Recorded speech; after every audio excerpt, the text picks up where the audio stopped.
19 дэх сургууль 2 байртай. За хуучин одоо буугахад байгаа сургууль бол 56 оных. Дунд бага сургууль өргөтгөлтөө ингээ 2 юутай байж байна. Тэгээд 56 онд баригдсан барилга маань энэ жил одоо их засварт орж бууж баригдахаар болчиход байгаа.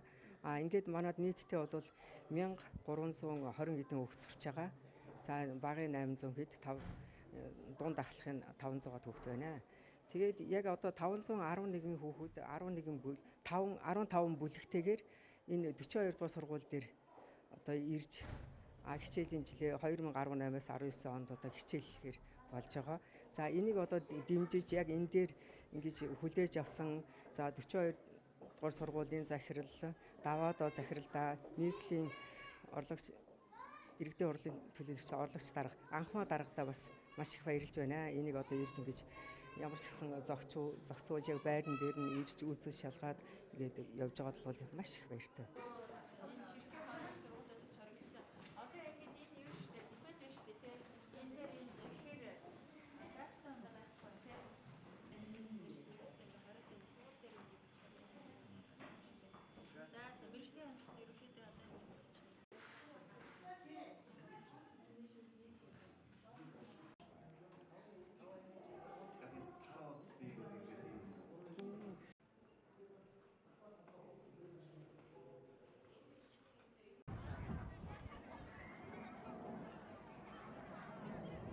Одоо нэг л боловсролын систем нэгэндээ бас хөрөнгө оруулалт хийгдээд сайхан шинэ орон сууцтай болох байр талбайтай болох гэж байгаа бол бид бас л бие биендээ туслах хэрэгтэй. Ягаад гэвэл энэ манай Сүнгаалын дүүргийн хүүхдүүд ихэнх нь 19 дэх сургуульд явдаг бас тийм мэдээ судалгаа байдаг.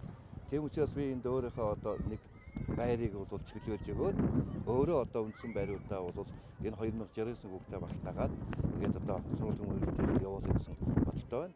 2018 оны улсын төсөвт нийслэлд нийтдээ 34 сургуулийн шинээр барих буюу өргөдөх байдлаар одоо тусгасан. Энэ маань бас мөн адилхан 2018, 2019 он дамжин одоо хэрэгжинэ.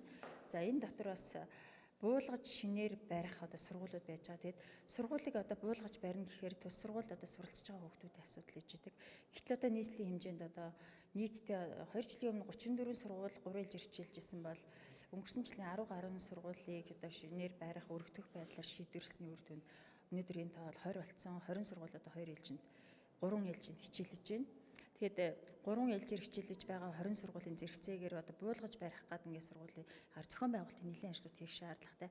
Аль болохоор одоо хамрын суралцах тойрог тэрнээс холдуулахгүйгээр бид нэр зохион байгуулалтын ажлыг хийж байгаа. Баянгол дүүргийн хэмжээнд нэг сургуулийг буюу одоо 19 дэх сургуулийг буулгаж шинээр барих цаана одоо 3 цэцэрлэгийг бас буулгаж шинээр барих ажлууд хийж байгаа. Тэр 3 цэцэрлэгт сурж байгаа хүүхдүүдийг одоо аль цэцэрлэг рүү тараан байршуулах уу? Тэр нэг сургууль сурж байгаа хүүхдүүдийг хаашин тараан байршуулах уу гэдэг. Өнөөдөр бол би Сонгон найрхан дүүрэгтийн одоо боловсролын салбарт ажиллаж байна. 42 дугаар сургууль дээр ирээд энэ 19 дугаар сургуульд сурч байгаа хүүхдүүдийг одоо 42 дугаар сургууль дээр 500 орчим хүүхдийг одоо ирэх 2018-аас 19 оны хичээлийн жил суралцуулахаар одоо зохион байгуулалтын ажлыг одоо амжилттай хийж гүйцэтгэл.